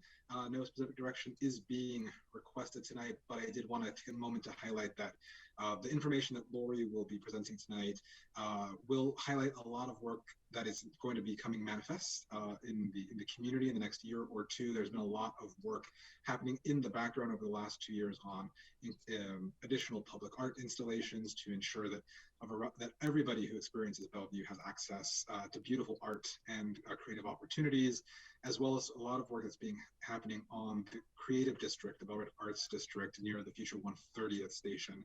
You'll also get a very brief introduction or deeper introduction into Lori, who joined us in October to be the steward of our arts and culture program here in Bellevue, and is going to be a very strong advocate for enhancing our role as a regional destination for the arts in the Northwest. And with that, I will hand it over to Lori. Thank you so much, Jesse. My name is Lori Hoffman. Hello, Deputy Mayor, Mayor, and council members. Our introduction was brief during the Arts Grants presentation in November, so it's a pleasure to formally introduce myself to council this week. I'm Lori Hoffman. I'm the new Arts Community Manager. I come to the city of Bellevue from the great state of Montana by way of Shoreline, Washington, where I was most recently the Executive Director of Shore Lake Arts, a nonprofit arts organization serving as the local arts agency for both Shoreline and Lake Forest Park. My master's degree is in printmaking. Specifically, I'm a screen printer and a pop artist. And my undergraduate work is in business marketing and media and theater arts. We have a fairly short agenda for you this evening, with the bulk of our presentation on item 4, the Bellred Arts District. The mission of Bellevue's art program is to encourage and support the arts as a vital part of community life. The scope of the arts program here at Bellevue includes the items you see on the slide in front of you. In November, you received an update on the arts grants, and tonight we were lucky to hear from one of our arts grant recipients. And tonight you'll also hear updates on Bellwether, the Bellred Arts District, and public art. All of the work that we are doing in the art program is currently being viewed and reviewed with the pandemic recovery and diversity, equity, and inclusion issues at the forefront. We'll begin tonight with Bellwether. Bellwether 2021 was a feast for the senses. Canceled in 2022 due to the COVID-19 pandemic, Bellwether came back in September of 2021. It featured a wide range of visual and performing arts across several sites, including the Bellevue Botanical Garden for the first time. This year also featured a new collaboration between the city and East Hub, a local arts nonprofit that delivered a series of musical events, as well as assistance with sponsorship and partnership development. We're thankful for the partners that made Bellwether possible, including the Bellevue Arts Museum, East Hub, Bellevue Botanical Garden, Artistic Director Sutton Barris Kohler, and a host of guest artists and curators, each of whom contributed to make Bellwether a truly unique event. Looking forward, we plan to build on the successes of these partnerships by building the capacity of our partner organizations and gradually reducing city workload on this event. Up next, we'll take a look at the work going on in the Bellred Creative Arts District. The Bellred Arts District is within a neighborhood rapidly transitioning away from its light industrial roots. Work is underway to preserve and expand the current arts and cultural uses. In 2022, the City of Bellevue distributed a survey as part of a larger study of the district, funded by For Culture through the Creative Consultancy Program and led by artist Katie Miller. Results of Miller's research were compiled into the Bellred Arts District Project Report delivered to the city in 2021. The resulting report is one of the first pieces of research that includes significant feedback from local businesses, employees, and residents about the Bellred Arts District. City staff will be using lessons learned with this research as we launch future projects for Bellred. The report is broken up into 2 phases. Phase 1, research and discovery, included a review of existing plans and previous work related to Bellred, as well as arts and cultural district planning strategies and creative placemaking toolkits throughout the U.S. Phase 2, outreach and engagement, focused on gathering community feedback as a vital component to creating an art district action plan. The findings of Phase 1 identified 4 key components to implementing an accessible arts district. They included collaboration, including government, academic institutions, businesses, economic and nonprofit agencies, arts and culture organizations, and the greater community. Arts district management, the creation of a solidified arts district management system is vital to capacity building. Financing, funding, and sustaining, a plan for continued financing to ensure sustainability of the arts district should be established early in district planning. And defining arts and culture within the arts district. It is vital to develop a clear understanding of what arts and culture mean with and to the Bellred communities. In Phase 2, 7 key areas of inquiry were identified, as seen on the slide before you. Outreach work was centered around the question, what will it take to position Bellred's creative sector as a central figure to Bellred's growth, ensuring existing arts and creative businesses benefit from future investment and attract new artists and creative businesses to the neighborhood. The report concludes by emphasizing that the city will need to take a leadership role in the establishment of the arts district by building the capacity of community stakeholders, organizing private sector partnerships, prioritizing affordable artist spaces, and working with the creative community to develop a financial plan for long-term sustainability. Regular communications with the arts community will help bring awareness that the city has a plan and is invested in the establishment of the arts district. Bellred is in the midst of a transition and has the opportunity to build on its rich history and multicultural community to become an inclusive and diverse arts district. As a way to build excitement for the arts district and visually signal forward progress, new artworks have been installed on utility boxes across Bellred, with 15 utility boxes in 8 locations across the district receiving artwork in 2021. This opportunity was open to East Side artists registered on the East Side artist roster. This roster is managed by Bellevue, but open to all East Side cities for connecting artists with opportunities. Public reception to the box wrap program has been overwhelmingly positive, and we're proud to report that a second wave of utility box wraps will be coming to Bellevue in 2022, this time in the downtown neighborhood. To wrap up tonight, I'll give a brief update on some in-progress arts installations, including Downtown Park. Fabrication for this, so starting with Downtown Park, fabrication for this keystone artwork in downtown Park is getting underway. The artist, The Very Many, currently expects installation to take place in Q2 of 2022. As the final completion date is solidified, the art program will explore the option of a grand opening with the Parks Department.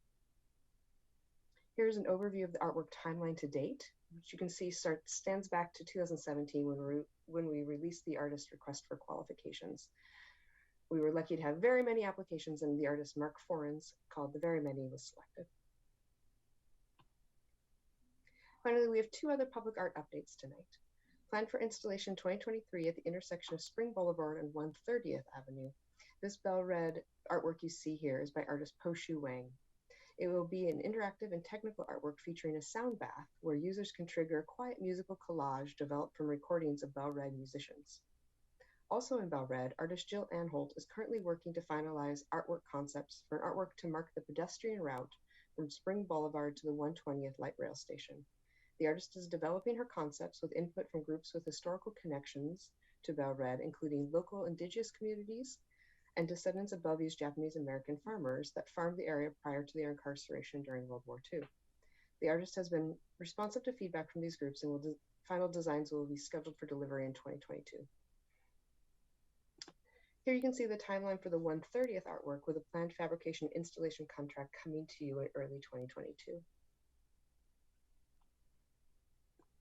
That wraps up tonight's art update. I'm happy to answer any questions council may have. Well, thank you so much. I'm going to let Councilmember Stokes start since he's the liaison to the Arts Commission. Councilmember Stokes? Yeah, thank you, Mayor. Really good. This is really great to have Lori on board. Just gotten to know her working with the commission, some good conversations, and I think we're going to be very, very well staffed and led in this whole piece. And appreciate the work that Jesse Canedo has done and the good team there. I'm just so excited because we've been doing this for a long time. I was just thinking about Bellred when we had an event out there kind of showing of different artists there, and as Bellevue Brewing has just opened up and they let us have a room there, and a lot of talk about that. It's a long time ago. There's a lot of other things that have been happening over the years. And what's exciting about this now is that we've been talking about the art district and talking about these other things for a long time, and we're actually putting things in place. And that's and there are a lot of other pieces that Lori hasn't talked about. We'll get to those later on what we're going to be doing with artists and how we can make the arts district work. But it's always exciting when we, have something that's been going for a long time and working on it, and we finally get to a point where we're doing it. And this is just fantastic. And the other aspect I want to point out, and I know that Lori and I've talked about this, and she's excited with the Arts Commission itself. I mean, they're just an amazing group of people, very diverse, very willing to and get out and work with us and bring things back. And there are a lot of them are artists. It's just an amazing coming together. So I'm excited. I think we're launching a new time of arts and culture in Bellevue in many, many ways. But I think we have a top-notch commission and director to our leader to move us there. So I'm excited about it and just really pleased to see this report and really looking forward to the opening of the downtown park, that whole facility, because that was an interesting project, and I think it's just going to be an amazing one for Bellevue. So I'm just excited about it. So, and thank you very much. I'm going to go ahead and then I'll call on Deputy Mayor. Thank you for the presentation. I have two questions / comments. I really want to know how we can divert some more money into the arts. The arts never been shown to be as important as they did during COVID. And just having the bellwether continue and the other arts programs was so important to our community. And I just really appreciate the efforts that went into that. But I want to, think about how we can get more money into our arts programs. And the other question I have is, can you go back to slide 8? Is that possible? Sure, just a second.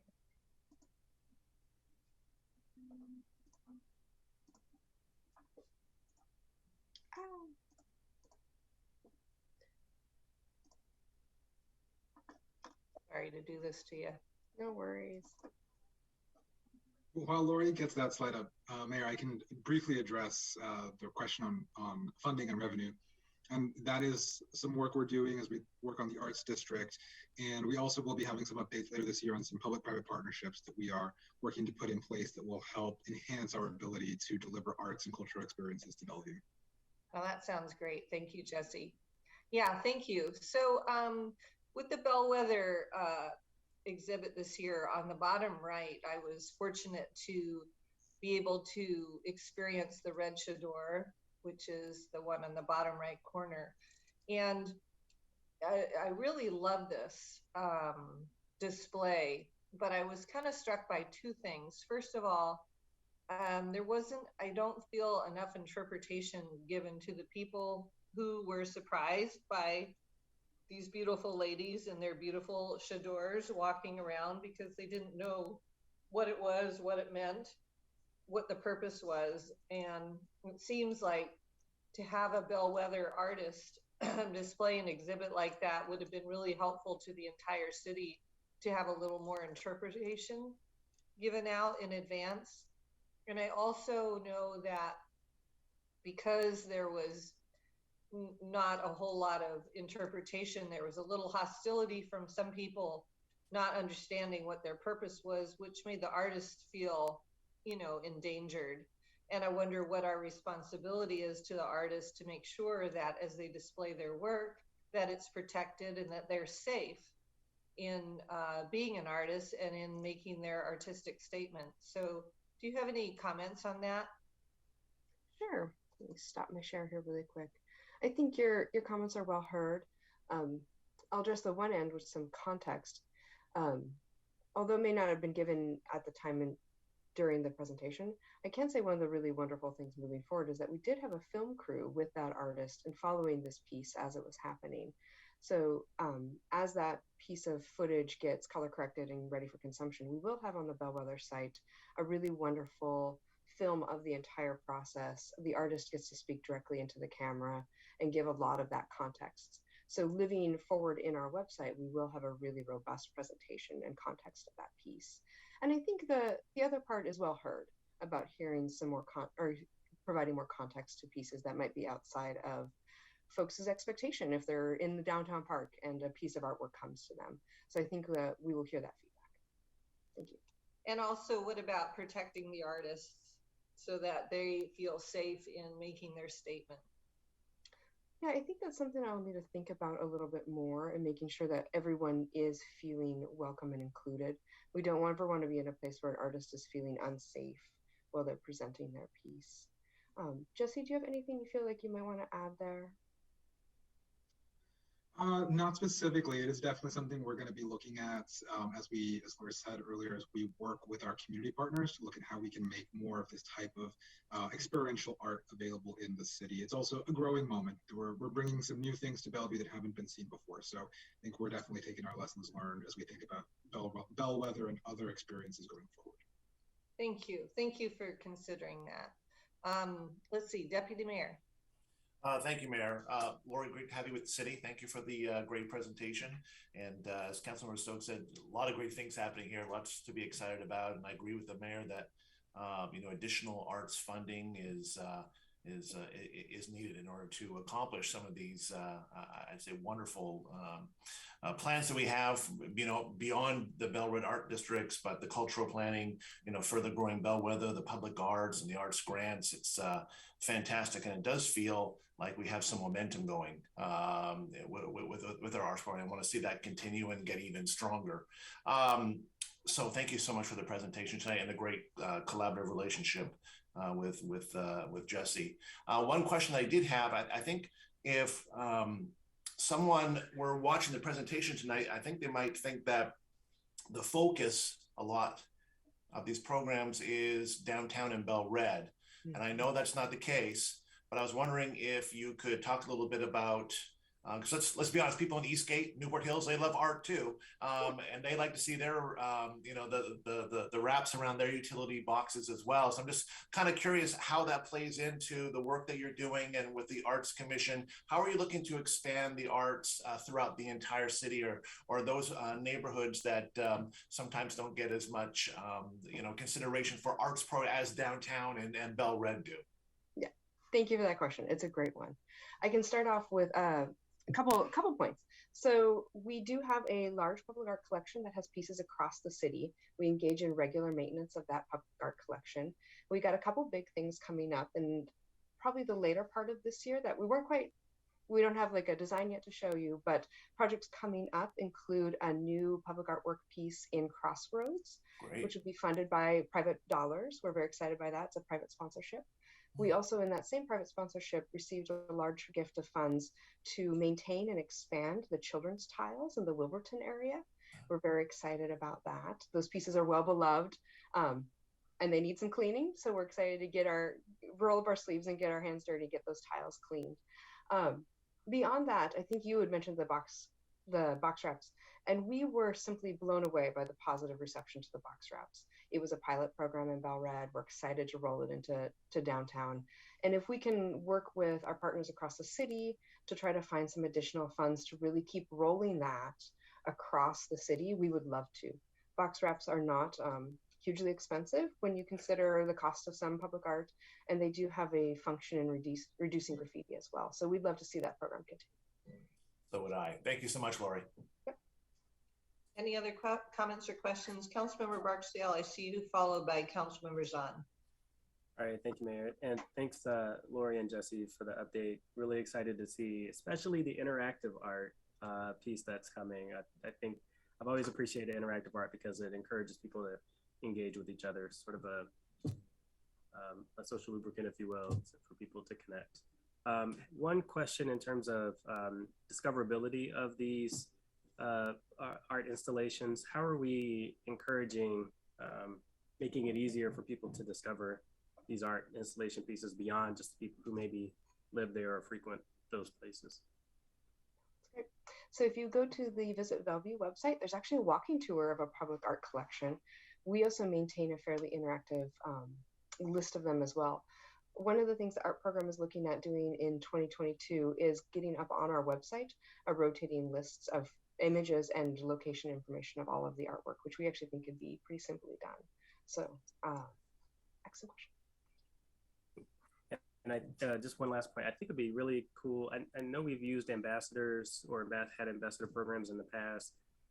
Is that something that we have or considered as a way to sort of promote not just the art installations, but also cultural events and things like that? I think I don't know enough about the Art Ambassador program yet, but why don't I learn more and find out and get back to you. Okay. Councilmember Zahn. Yes, thank you. Thank you for the presentation. It was good to hear the status of the Gateway Park and when that art installation is going to go in. I'm excited to have that. And then on the utility wraps, love those. So if we could move that faster to be citywide, I think that the rest of the communities will be really thankful that they also have a way to highlight art. And especially if we can engage the youth in our schools. I think we have a lot of really talented youth in our schools. And I don't know how many of the art wraps currently, those are part of our school district and our youth that are there. And then double down on the finding partners for funding, because when I was reading about the art district, it talks about art district management as a connector. So that's another cost item that we're going to have to fund, as well as how we actually sustain the work that we're doing. So I'd like to understand a bit more about where those partners might be, especially some of the larger businesses, that whether they also have a heart for art that we can do something with. And then, you know, the Parks and Open Space Plan is also underway. So how the two might be working in conjunction, because a lot of the art does go inside of our parks and open space. And then how we might engage with it, because I was thinking about, and you talked about the Visit Bellevue, sometimes there's those little stations too, where you can push a button and it has some descriptions, or if there's some apps that allow people to engage with art. Mm-hmm. And then lastly, I just want to say that I see the Art Space partnership on the memo about creating affordable artists live and work housing. I remember going to City Hall and hearing about that. I think it was about 5 years ago. So it's been a while, and to the degree that we can move that a little faster, because it's becoming more and more expensive to look at how we create housing, and so that live and work for artist lofts, I think that's going to be super important as we move forward. So some comments, some questions kind of embedded within my comments there. Great. I'm going to start with the art space piece, because I'm really glad that you brought that up. So what you remember from about 5 years ago was in 2017, we launched the preliminary feasibility study looking at whether or not it'd be feasible to have an art space project, which is typically a combination of public artistic spaces and affordable artist and family living spaces. So a typical art space project is 2 to 3 bedrooms. It's usually artist and family, and they're usually 30 to 60 AMI. So it's a fairly attractive, affordable housing. We'll be moving forward through the processes with that a bit this year and launching phase 2, which is the art market study in 2022. So that's the next research phase of it before there'd be a decision point, some conversation before any sort of pre-development happened. But we are hoping to really move the ball forward on that this year. And then I'm going to address the finding partnerships comment, which is wonderful. I can't agree more. I think that we have some very large corporate players in our city, and we are lucky that for the most part they have art as a value. So something that you will be seeing in a couple of months, we are developing at the art program a mural program, a pilot, and that has already got one large corporate sponsor signed on to help fund it in its pilot year. We're looking for the second right now. So there's some really good forward progress on that front as well. I think those were anything I missed there. I think just a plea to move the utility box wrap citywide as quickly as possible. But when you talked about murals, I was thinking about those 3D-dimensional ones on the side of buildings. I don't know if we would think about that in the city, but they're just amazing. And it just kind of brings a vibrancy of maybe some buildings that are much more muted in colors to give it some vibrancy and life without spending a lot of money. It's paint and artists. Murals and box wraps are both fairly inexpensive comparatively to large sculptures. And so you can move faster, which is nice. Yeah, thank you so much. Councilmember Lee. Thank you. Well done. Good job. Very exciting. I'm really excited about bringing people together. Things that bring people to come, to talk, to share, to learn, to teach. I think the mayor was asking about, these ladies doing things and people don't really understand what they're about. And if you just let them go home and forget about it, well, it's nice to see, there's a visual excitement and experience. It's all good.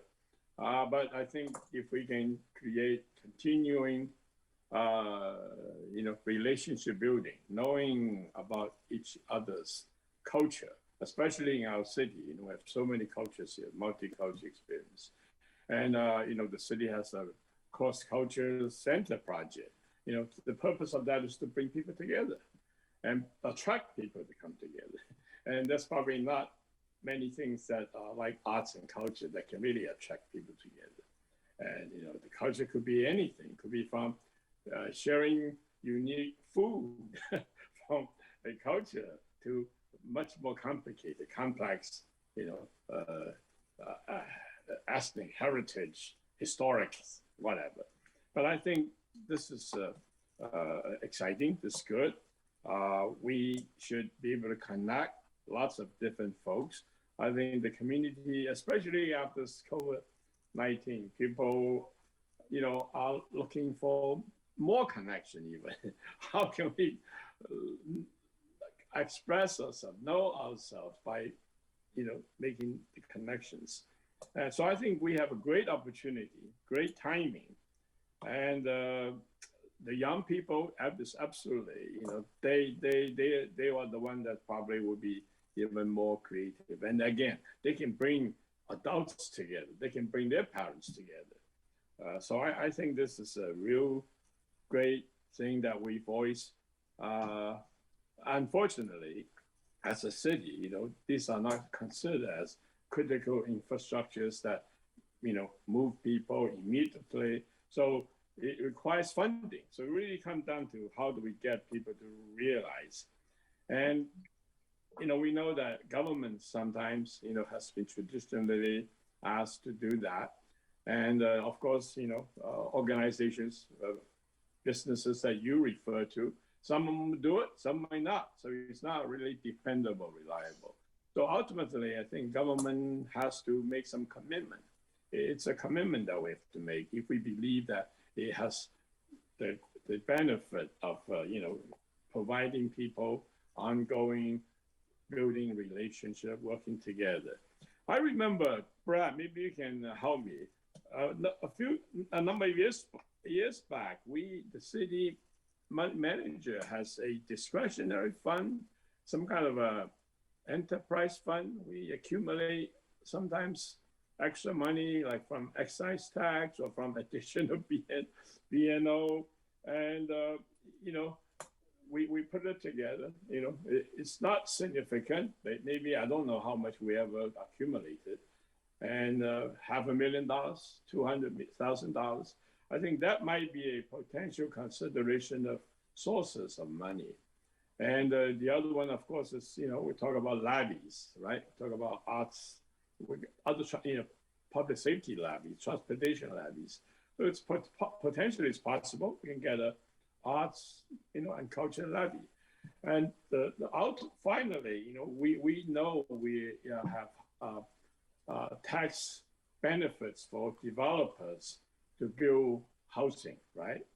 And maybe they will consider as part of the community building, or if we can create some tax incentive to provide some money for arts and culture. So I just throw those things out there. But I'm trying to say is really, I think there is a definite need for this, for bringing people from all different cultures together, knowing each other, understanding, connecting, but we need to have initial seed money to have things go. So maybe Brad can, if you remember where that possibility might be, or if it's still there, or how do we come to that and what happened to it? Councilmember Lee, I do recall that's been quite a few years ago where maybe a contingency was set aside where certain dollars were going. But yeah, as you'll recall, is when we've talked about in the mid-buy update, as the city continues to grow and there are demands such as the arts program and other programs that have been brought forward to the council. One of the things that we'd like to do is bring back and have a deep discussion on budget and how we respond to some of those needs in terms of financing. Thank you. Councilmember Robertson. Thank you. I'll be brief. I'm just super excited to see some of this come to fruition. When we were envisioning Bellred back in 2007 and 2008, one of the things that the Planning Commission and I think the CAC baked into the idea was an arts district. And to see it actually starting to be implemented is really exciting. These sculptures, I'm so excited about the one in Downtown Park, and I love sculpture. And this one in Bellred, I can't wait to go out there and try it like a little kid with the sound. I mean, it is so cool. I don't know. I know that we have some orientation materials about where to find art in Bellevue, but certainly it might be kind of fun to have an update and an unveiling of that once we get a few of these major sculptures in, to have kind of a, scavenger hunt, go visit art in Bellevue sort of kickoff, especially, people are getting outside more, and it's going to be one of those really great activities that someone could do on a weekend or on the long summer evenings when it's still light after work. So just wanted to say I'm really excited about this and supportive, and I like a lot of the discussions we've heard. It'd be nice to be able to devote even more money to public art, because it's one of those things that, like libraries, like public schools, like police and fire, that is the ultimate in equity, because everyone enjoys it and everyone is welcome and everyone can engage in the way that they want. So thanks. Thank you. Well, thank you for the great meeting tonight. We will be back together again next Tuesday on the 18th. And next Monday, we have a very good virtual MLK Junior program. Mr. Miyake, can you speak to that at all, or tell us where people can get information on it? Unfortunately, I don't have the details, Mayor, but we will certainly make sure that those are pushed out through our media outlets to make sure everybody's aware of them. It'll be on the city website. Absolutely. And before we go, Councilmember Robertson, you want to talk about your testimony to the Senate today? Sure. Yeah, I was almost late, except for that we were a little late getting going. And I know, Mayor, you testified to the House. Mayor Robinson and I are continuing our road show in Olympia virtually these days, which has been going on. This is about the third year in a row, to testify in favor of transportation investments in Bellevue. I testified today about the need. So I'll just, because not all of you were there and may not be aware of everything, and the public may not. Briefly, as we all know, back when Chelmanack was mayor, he and I were in Olympia together testifying, toll it, bond it, build it, with regard to the 405 hot lanes, because we really needed those for bus rapid transit, which is our light rail on wheels north-south, because we're getting the east-west on rails. We need the north-south BRT along 405, and that was crucial to having that happen. So the legislature passed it, but then they didn't actually issue the bonds because of COVID. And so they said the revenue's not coming in, they weren't going to issue the bonds.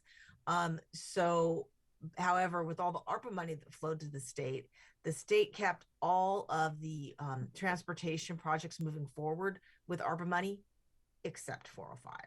And that just kind of waited.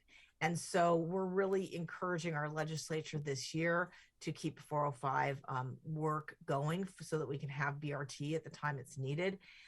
Governor Inslee's budget does include it. There's a $450 million gap. And so I was testifying in favor of his budget or the use of Garvey bonds, which is the way the 520 bridge was paid for, or one of the funding mechanisms for that. So however they're going to fund it, they need to fund it. And we're encouraging them to do that this year. Like I said, we really need it. We've got these jobs coming to Bellevue in the next couple of years. We need to make sure that we continue to improve our multimodal transportation system so that people can get to and from wherever they need to go efficiently, and goods can move as well. So that was what I testified to. I assume, Mayor, you gave the very same message to the House Transportation Committee. I was in the Senate Transportation Committee, and unfortunately I had to wait about an hour and 30 minutes before they started taking testimony from when the hearing started. So I didn't know if I was going to make it back here in time to get onto this meeting, but I did just by the skin of my teeth. So no, it's an honor to represent the Bellevue Council in the city of Bellevue. And we had a whole East Side coalition. We had the Renton Chamber, we had the mayor of Bothell, and we had a Renton City Council member as well on the panel that I was on. So anyway, it was good. Well, thanks for advocating for the city and for the region, actually. And I'm feeling hopeful. And Councilmember Zahn, enjoy your time in DC, and thank you for representing Bellevue there. And we will see you all next Tuesday. Good night, everybody. Bye.